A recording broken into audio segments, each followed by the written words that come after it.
I just had to let you know you're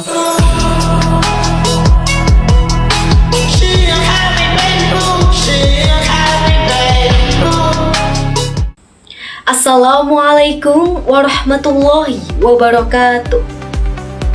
Hello everyone, my name is Siti Muazifah.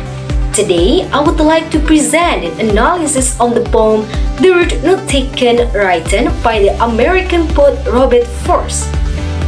This poem is one of the most famous poems in English literature, and it talks about choices in life and how our decisions can shape our future. Actually, in this presentation, I will focus on analyzing three sound devices using the poem, namely end-rhyme, internal rhyme, and alliteration. Alright everyone, without further ado, let's get started. This slide shows the full text of the poem The Road Not Taken. The poem tells the story of a traveler who arrives at work in the road and must choose one path to follow. Symbolically, the poem represents life choices and the consequences of the decisions we make. In this presentation, I will focus on how Robert Frost uses sound devices to make the poem more rhythmic and expressive. Now, I want to explain about the definition of end-rhyme. End-rhyme refers to the repetition of similar sounds at the end of lines in a poem. These techniques helps create a sense of rhythmic and harmony. It also makes the poem more pleasant to listen to and easier to remember. End-rhyme analysis. Stanza 1. In the first stanza, we can see examples of end-rhyme in the words would, stood, and could, which share the same ending sound. We can also see the rhyme between both and undergrowth, which share the ending sound. These repeated sounds create rhythmic patterns in the stanza. End-rhyme analysis. Stanza 2. In the second stanza, the words fair, where, and there share the same ending sound. Meanwhile, the words claim and sing share the ending sound.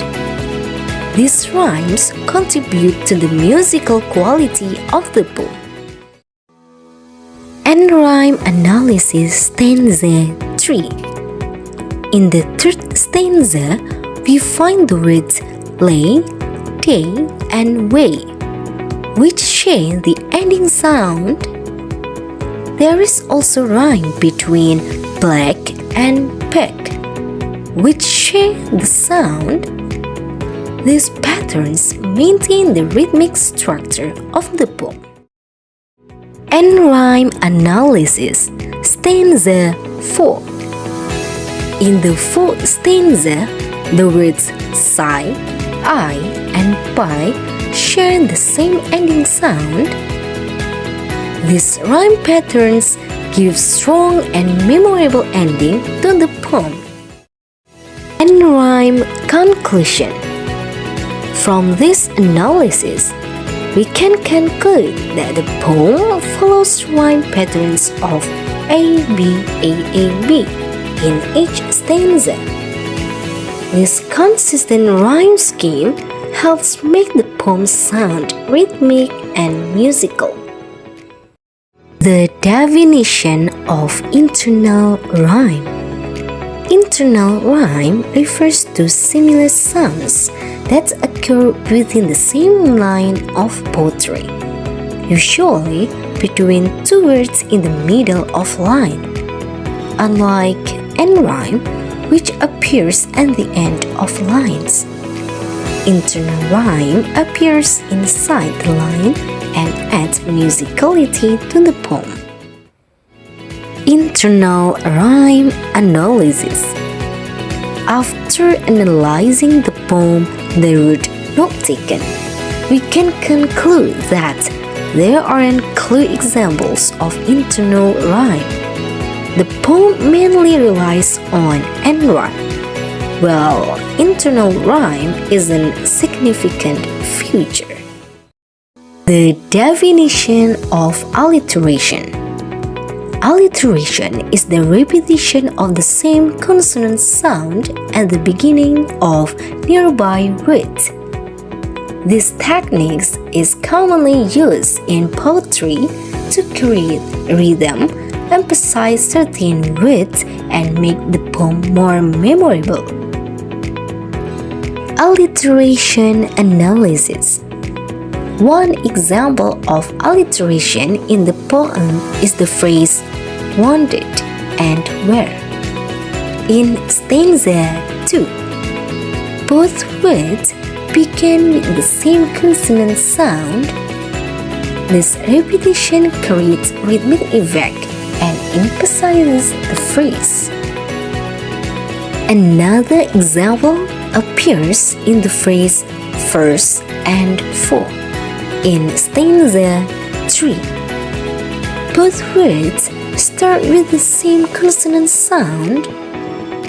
This repetition helps strengthen the rhythm of the line. From these examples, we can see that alliteration is used to add rhythm, emphasize certain phrases, and make the poem easier to remember. In conclusion, the word not taken uses several poetic sound devices. The most dominant one is end rhyme, which creates clear and consistent rhyme patterns throughout the poem. Internal rhyme isn't present in the poem, while alliteration appears occasionally to emphasize certain phrases. Together, these sound devices make the poem more rhythmic, expressive, and memorable. I think this is the end of the presentation. Thank you for your attention. I hope this presentation was useful and helped us better understand the sound devices in the poem. That's it. Wassalamualaikum warahmatullahi wabarakatuh.